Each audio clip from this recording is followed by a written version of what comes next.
What's good, boys and girls, and welcome to my breakdown of UFC Fight Night Lewis versus Spivak.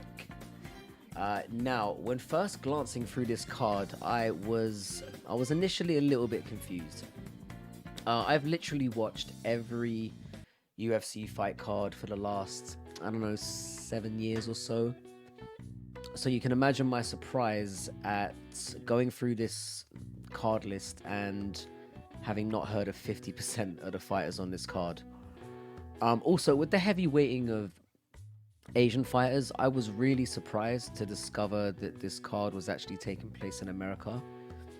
Anyway, long story short, it suddenly dawned on me that a number of the fighters on this card, again, the ones primarily based in Asia, were all plucked from the Road to UFC series and weren't thrown together in 5 minutes on toilet paper while Sean Shelby was on the bog, which I initially suspected.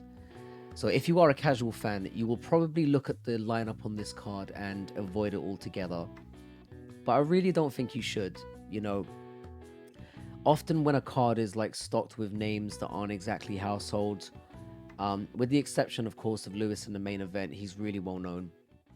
Now, these can often throw up surprises of the year because you often get contenders that are really hungry and, you know, they're kind of willing to throw caution to the wind a little bit. So I think these cards are always worth having a look. And there are a few like cheeky prospects like sprinkled throughout this one. So this one personally makes it a potentially good watch for me. Okay, so the first fight, according to the UFC official website, is a matchup at bantamweight between Tatsuro Taira and Jesus Aguilar. Now, despite this being on the card first, I'm assuming this must be a mistake, as it seems like a bout of this nature belongs further up the card, especially when you consider the list of no-names that are all the way up the card. Anyway, now Tatsuro is one that's really impressed me last year, and I was actually tempted to include him in my bantamweight prediction video. The reason I didn't is I felt he wouldn't manage to crack the top 10 by the end of the year, so I left him out. But he's 23 years old, and he's really one to look out for. This will be his third UFC fight at his young age, and he was very dominant against two of his opponents that both had really strong winning records in Vergara and Candelario, I think it was. Now, he's actually credited on being on a 21 fight win streak. And despite the fact that a bulk of these wins came on the amateur scene, I, for one, am really, really high on MMA athletes in particular that have an extensive amateur record, as it really shows to me a willingness to work on the game and place development over making money. And I find this always bodes well in terms of your attitude towards the sport. Now, the most impressive thing for me is his range. He has finished fights on the feet, and he has a variety of submissions on his record. He's also shown he can go 3 rounds without dropping pace. He's also been credited with 7 first-round finishes. The big standout to me is that he carries a really significant height and reach advantage in this fight. He's got a really respectable rate of significant strikes per minute, and he's got a takedown defense of 60%, which is pretty high. And at his age, he'll be significantly improving every time he gets in there. So there's a lot of stock on this guy at the moment. Now, Aguilar is no cakewalk himself. He's only got 1 loss on his record, and he's also got quite an array of finishes himself, most of which manifested themselves in like a very impressive submission game. The issue for me is I think he's going to have trouble getting Tairo to the ground, and that's his only chance of winning this fight, and it's not even a great one. I don't think him even getting him to the ground is a good move, really, because Tatsuro is pretty dangerous down there himself. I do think the odds on this one are a total disrespect, though. Like, Tairo is currently being touted at minus 1200 in most places. which for me makes this one completely unplayable, even in a parlay. I don't see any value in here whatsoever. I think Tatsuro will patiently implement his game plan. A finish wouldn't surprise me, but I think he'll take a slow approach. I think he'll pick him at range on the feet and just beat away on him. And I can see him winning by ground and pound or choke. I do feel inclined to maybe see a distance play here because Aguilar is no slouch. Like, he's going to be tough to get out of there. The odds are a mockery. And I think this will be a reasonably comfortable win for Tairo. And I think he'll get a top 20 opponent after this one. That's what I see going forward. Okay, so fight 2. Oh, this is a scrap between Jin Yong Park and Dennis Tiululin. Now again, this placement on the card is quite a surprise to me. If this was a decent card, this would be buried on the prelims. But given the list of nobodies, as I mentioned, especially for Western audiences, I would have expected to see this one on the main card, especially how potentially competitive this could be. It's two men that like to stand and bang, so that always has the potential for fireworks. So his placement on the card is a little bit surprising. Okay, so looking at Park first, he has a reasonably decent record in the UFC. His only loss in his last 5 comes against Robocop Rodriguez, who, despite getting his ass kicked in his last bout, he is a decent contender. Park also has wins against Tefon and Chukwi. He got a nice sub against Holmes, who's pretty bang average, to be honest. For me, his most noticeable win, despite the questionable nickname, is a win he got against Anthony Fluffy Hernandez, who has just looked incredible since that loss. He's literally been putting guys away really emphatically. Now, Park is listed as a boxer, but he also has a nice smothering game against the cage. And his major success kind of comes from wearing down on opponents and then picking them off in the stand-up. Now, a glance at Tiululin's record is less convincing.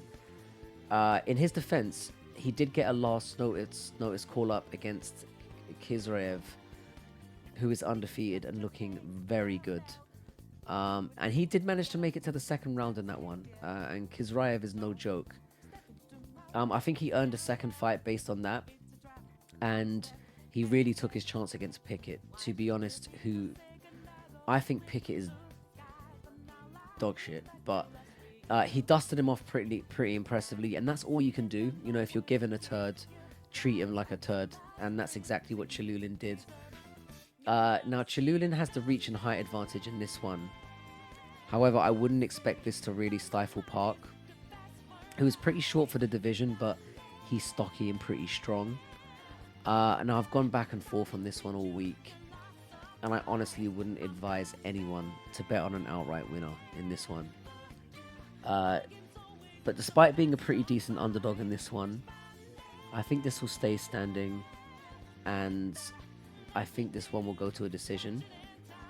Now, 75% of Topology is picking Park. But when a fight is this close and this hard to call, I always go with the underdog. So for that reason, I'm going to pick Tiululin. I think he edges the first round, loses the second, and then he does enough in the third to edge a close decision. If I had money on the line, which, let's be honest, I always do, I'd avoid the straight up and just do an over 2.5. I think this will go the distance. Both men are pretty durable. The pace should be reasonably slow.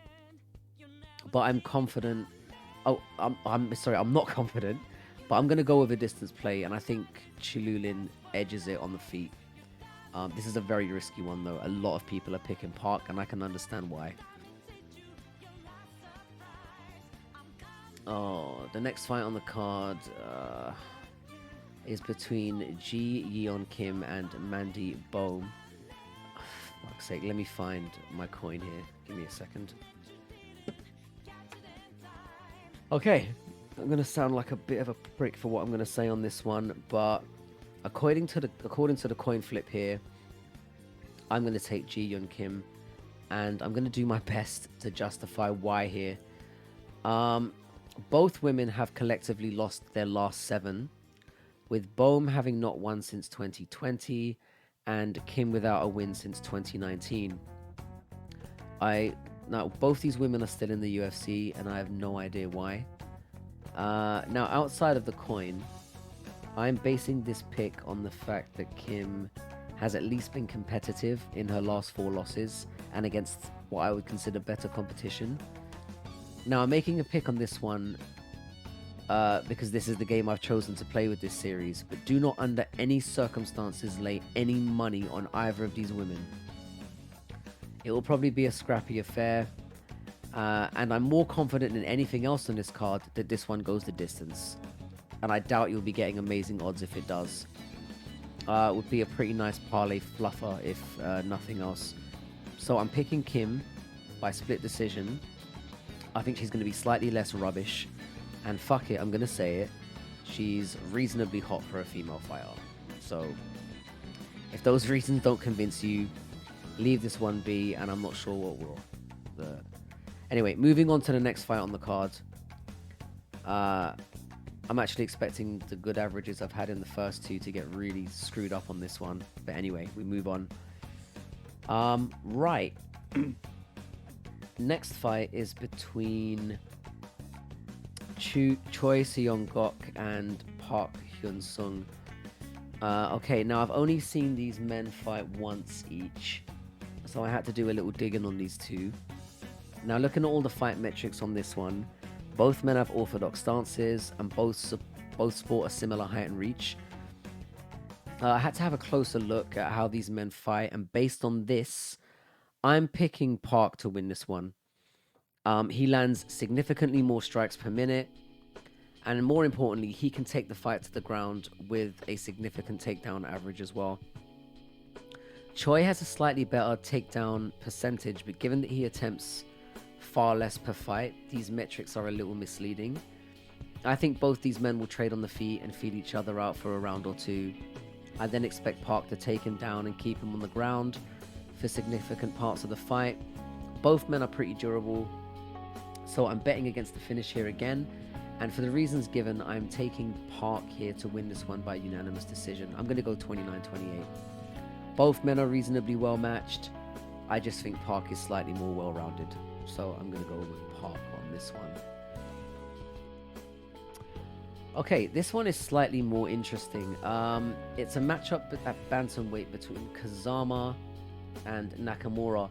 Now, this is a typical matchup on paper between a guy that prefers to stand in Nakamura, despite being listed as a grappler, against a guy in Kazuma that seems to get the majority of his wins by pulling off submissions. He seems to be like more of a BJJ guy. Now, at first glance, as with this last bout, both men have very physical similarities in reach and height. However, Nakamura is the far more confident striker, and he's a southpaw, which, as you know, I often tend to edge due to the rarity and awkwardness of the style. You know, fighters often spar with orthodox fighters, and this can really have a bearing. I'm sure, of course, that Tashiyomi has, trained with southpaws in preparation for this, but you never really know. Now, the fight metrics demonstrate that Nakamura is far more active with his hands, and despite not favoring a submission game, he attempts a high volume of takedowns during an average fight with a very excellent clip of over 66%. Now, this is a little deceptive, as both men have really only fought at their regional levels, but they're both young, they're constantly improving, and I feel really confident in picking Nakamura here. I also need to point out that Kazuma has been sent to the Shadow Realm before in his career, and I see this one playing out in similar fashion.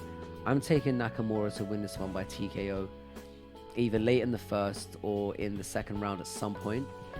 It's going to be a decent scrap between 2 young guys, but as with the last, I just think Nakamura has far more ways to win, and he carries the confidence of being an undefeated fighter into this one. Okay, now this one's at featherweight and will be contested between Lee and Jia. Now, this is a tricky one, and it essentially comes down to the disparity in how these men approach striking. Now, Lee carries a pretty decent height and reach advantage, but he lands a ridiculously high 10.5 strikes on average a minute, which is exceptionally high. And he has no takedown attempts ever made in his career. He has really dominant wins on the road to UFC series, and he is massive for this division. I mean, he's listed at 5'8", but he looks bigger than that. And he looks huge in there. I mean, for him to be coming in as a favorite against a guy like Zha, who's got so much experience, speaks volumes. So, based on what we can see, you can assume that Zha will attempt to use his vast experience to stay safely at range as much as he can, and then to level change at the right moment to either get the fight to the mat or to have significant control time against the cage. The issue for me is that while Lee is not very willing to engage in a grappling affair, he's very dangerous up close, and he's good at landing damage while in tie clinches, and he has a significant power advantage here for me. So for me, this comes down to who can implement their game plan better. And while there's a lot of unknowns on the side of Lee, with that being said, I'm going to take him on this one. He is far more active on the feet. I mean, by 8 significant strikes per minute. And he has a long enough reach advantage at this weight class. While Zha's pretty good at takedowns, he'll have to get very, very close to pull this one off. And that's a very dangerous game to play with somebody that snipes like Lee. So for this reason, I'm picking Lee. It is a risky one because of Zha's experience. And at these odds, there is some value here if you value the takedown specialist. And normally I do.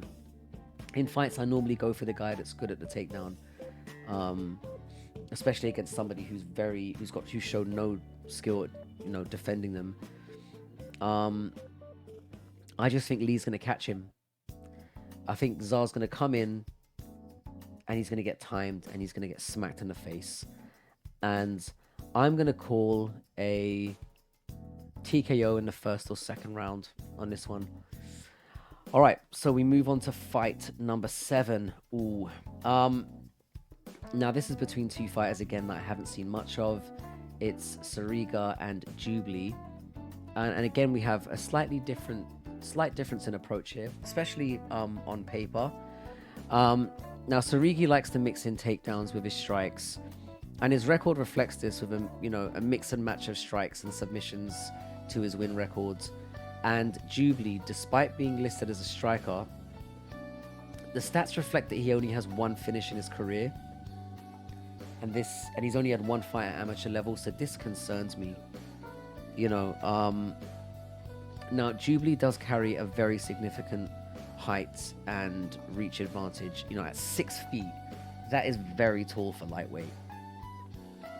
But no, sorry, he has a height advantage, but not a reach advantage, and I think that's significant.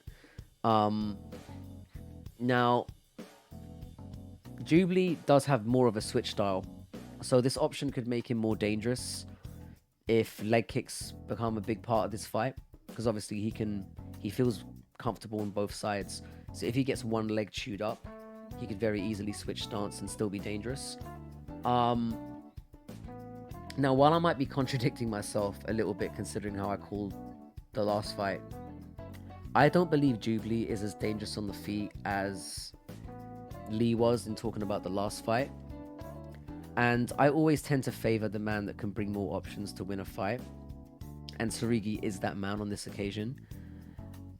It's a relatively close one to call, but I think Saragih's going to knock this guy to the moon. In his last 2 fights that we're on the road to, Saragih was a significant underdog in both those fights, and he dismantled these two guys literally in brutal fashion. So it just seems to me like he's the kind of guy where maybe something's clicked for him and he's just worked something out.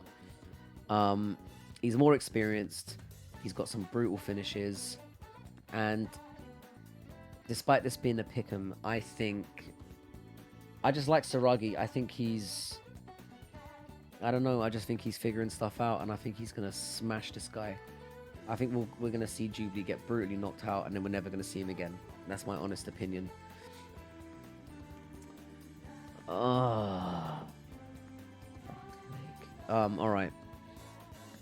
This next fight is at welterweight, and believe it or not, according to the docket, these men will be opening up the main card somehow. This is a really horrible one to pick, and I'm not going to waste too much time on this one. I'm going to pick Kinoshita, just because I think Fugitt is pretty average. Now, he did manage to make it to the third against Morales a few fights ago, and Morales is really good. But I think being the older man in there at this weight class, yet not having that much more cage experience, I have to side with the youth here. Both men like to stand and trade. They have similar metrics in shots landed per minute. It might be smart. It might be a smart move for Fugitt to go with takedowns here, as he has some really decent submission wins. But I think he's just not going to do that. Fugitt does not have... he does have a pretty significant reach advantage. And he's had 2 pretty bad KO losses in his career. And I think those kind of stick with you. You know, I think for that reason, he's going to be a lot more tentative. On another note, Kinoshita has really extensive amateur experience, which I always like. And interestingly, the only loss of his career, it came by DQ for, get this, cage grabbing. I've never heard of that shit happening before. I really need to try and dig that one out and see what the hell happens. Anyway, Fugitt is tough. I think he will lose the first 2 rounds and then maybe win the third. And I'm going to say this one goes to a split decision with Kinoshita getting the nod, despite looking like a soft body. I said it. This is another one I'm not hugely confident on, but you have to favor the younger man in this situation, especially when it's so close. And he's got more potential to improve, so I'm going to give him the benefit of the doubt on this one. And they fight this. They approach the fight in very similar ways. Okay, next. This can't boo these men. Right. Okay, next fight is between the Korean Superboy Dooho Choi and Kyle Nelson. And yes, ladies and gentlemen, this is being contested on the main card for some reason. Now, Superboy was heavily touted as a prospect that looked really good in his early career, and he really was expected to do great things, but he's taken some really tough losses in his last 3. I think he lost to Stevens and Swanson. I can't remember which one was first. I think it might have been Swanson. I remember Swanson went to decision, and then he got TKO'd by Stevens. I remember the Jourdain fight much more clearly because I had picked Superboy to win, and he was the final leg of a really nice parlay that I had. I think I was due to make like £500 or something, and I just left it. Now, these 3 losses are against 3 really, really good fighters, and I think what's smart here is that Choi did the right thing. He took a really long time away from the cage. He's clearly been working on things, and hopefully he's going to come back with more wrinkles on his game. Now, Nelson has suffered 2 losses in a row also, but he lost against Jai Herbert, and frankly that doesn't look great, and he got blown apart by Billy Quarantillo, who's decent, don't get me wrong, but he's very inconsistent. This one is a really difficult one to call, and I really don't want to, but fuck it, I'm gonna go with Superboy.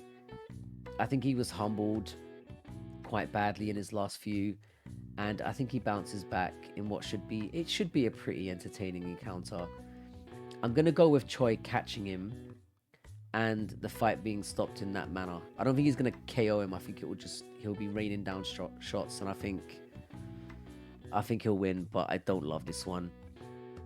Again, this highlights the quality of the card when 2 men that haven't had a win between them in 3 years are fighting in a fucking main card. in the biggest MMA promotion in the West. I do get the sense that whoever loses this one is going to get a nice pink slip in the envelope with the bonus scribbled out from the back. Personally, I think they should have already been cut, but whatever, man. It should be entertaining anyway, with what's at stake for both of them. I wouldn't give a shit if they both got fired, to be honest. And it's a shame I can't pick both of them to lose. Okay, now this is a fight I can actually finally have some excitement about.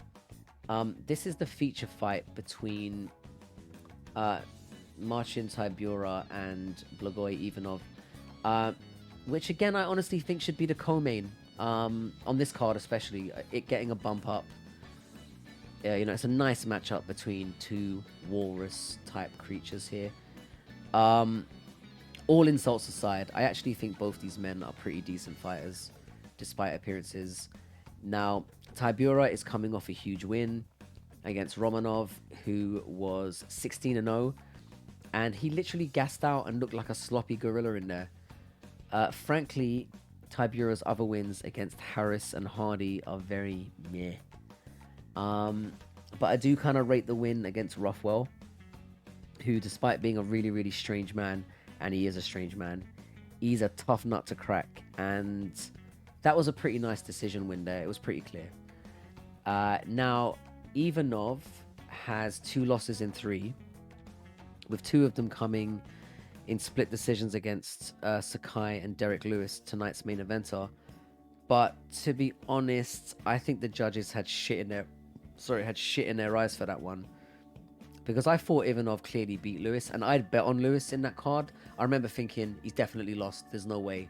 I was already ripping up my figurative pay slip, and Lewis got his hand raised, and I was genuinely shocked. I felt dirty for taking the money on that one. Not really. I've been ripped off so many times that I was pretty much dancing for joy. But Ivanov also has a win against Tairo Tuivasa, which in hindsight looks really good. I know Tuivasa's lost his last couple, but they were against the elites of the division, in Pavlovich and Sirogan, and that's a good win to have on your record. Now, this is a heavyweight fight, so you play this one at your risk, but I don't think either man's particularly destructive, and surprisingly, both men, for 2 little fatties, have great cardio, despite looking like the fat messes that they are. I do not love a pick on either side of here, and I know this is becoming a regular theme on this card, but I do like the look of this one going the distance, which is an unusual play to make it heavyweight. I just think they've both got enough of a gas tank to take it to the end, and they're both not finishers really. Both men have pretty similar stats, and I think there will be a lot of clinching, close exchanges, and we'll get to the end of this one and be like, I don't know who won. I don't know. That's where I see this going. But given how impressive Tybura was in his last bout, I have to side with him. I won't be betting on him, and I think the distance pick is the one to play here if you feel inclined. So, it's 2023, and we have Devin Clark in a co-main event. This card is really confusing. Anyway, I'm going to give this one the time it deserves, not much. I'm picking Data and Jung. I'm probably a little harsh on Clark here. He's actually looked okay. Even in his last few losses, it's been against decent competition, but I think Jung has the most accomplished stand-up game and is very hard to take down. And I think that's going to be the difference here. I think despite being listed as a wrestler, as in Clark being listed as a wrestler, Jung has more attempted takedowns per fight, and he has a better takedown accuracy, and he has better strikes landed per minute. Clark does have a good accuracy of strikes at 70%, which is unreal, but it's at a significantly lower clip. So read into that what you will. Jung also has really impressive wins against Kennedy Nizachukwu, which again looks great because he's been on the tear lately. Now, MMA math is obviously bad, or this channel wouldn't exist. or it would certainly be called something else. But I can't pick a man that has walked around. It's not in this photo, but you believe me, look it up. I can't pick a man who's walked around with such a ridiculous handlebar mustache for 2 years or so. I can't do it. So for that reason, if nothing else, I'm picking Jung, and I think this will be close. I just think Jung is slightly better where it counts. Like, fuck this as the co-main event though. There are maybe 3 other fights that are worthy of this spot. I'm calling Jung by 2nd round stoppage, but yeah, whatever. All right. Sorry. Finally, we're at the main event. And boy, oh boy, this one is going to hurt me to do it. I really don't want to do this, but... Okay, so this is a heavyweight bout between derricklewis and Saragih Spivak. First of all, I'm going to get into this one straight away. I don't know why they put derricklewis in 5-rounders. It's really silly, and it makes no sense. This fight has no chance of making the distance. I'll point out as well that both men are listed at 6'2", and look at my thumbnail. Now, unless Spivak is wearing stilettos, there's something amiss here. Anyway. Now, firstly, along with everyone else here, I really love derricklewis, and I foolishly bet against him at times. My most memorable one was betting against him against Curtis Blades, who he absolutely just mollywopped, like destroyed him. Lewis is a big problem if you're a gambler, because despite the fact that he's relatively unskilled, and I don't mean that as an insult, like, he's limited. I'll put it that way. Unskilled is probably unfair, because the skills he does have are devastating. But he's got 0 gas tank. He is arguably the greatest KO artist the UFC's ever seen. He's just got thunder in his fists, but you know, if he hits you, it's nappy time. And that's always a risk you take in a Lewis fight. No matter who he fights, that risk is always there. Now, Spivak is a difficult one. When you glance at his records, he has notable losses to Tybura, and he lost to Walt Harris. I mean, for God's sake, he's terrible. Like, as much as I like the dude, and terrible's harsh, maybe, I don't know, but don't lose to Walt Harris. The Aspinall loss he got was fine. That guy is incredibly good. But his wins against Greg Hardy, who is fucking terrible. It doesn't mean anything either. And he also beat Sakai, who, alright, not great. But Spivak looked really accomplished in those 2 bouts, and you have to give him that. Now, if this fight was a year ago, I'd be picking Lewis.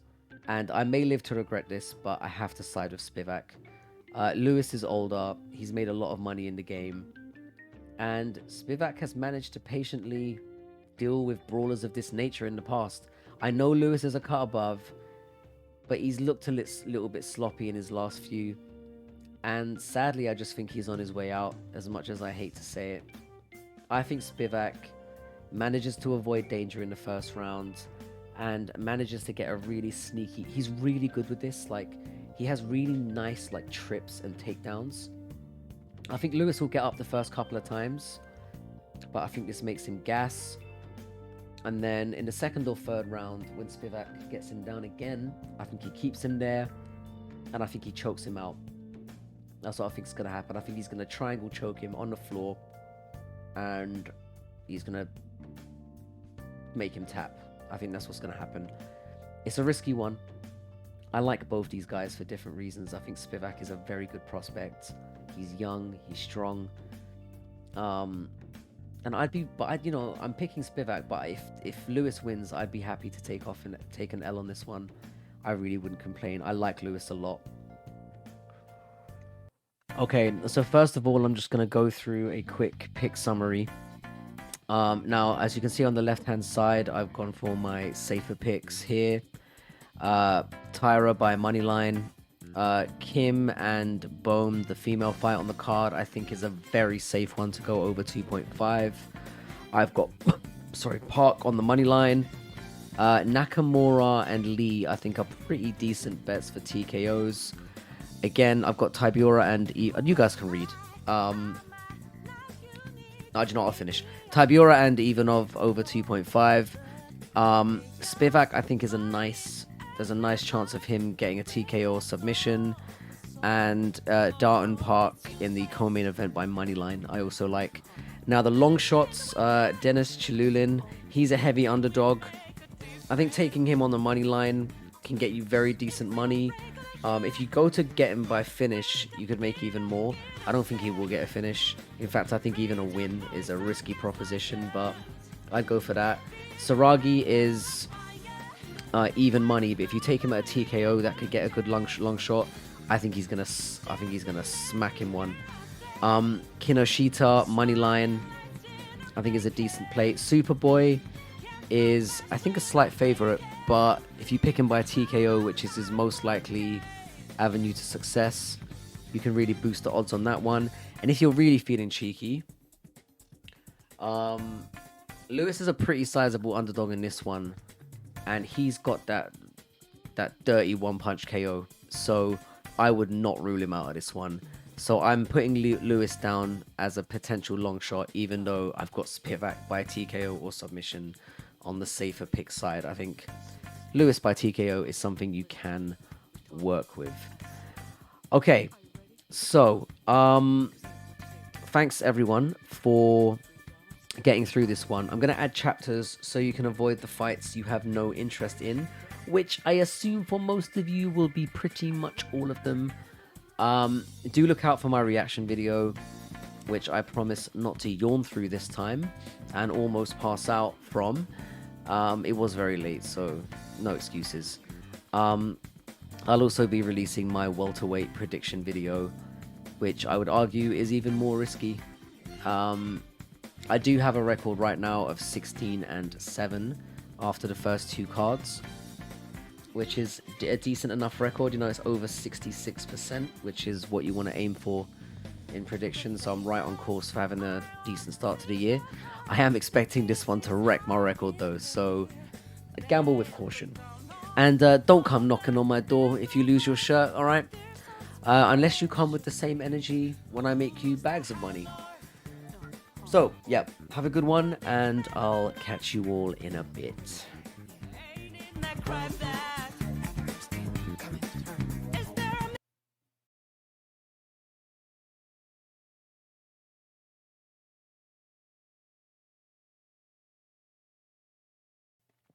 Okay,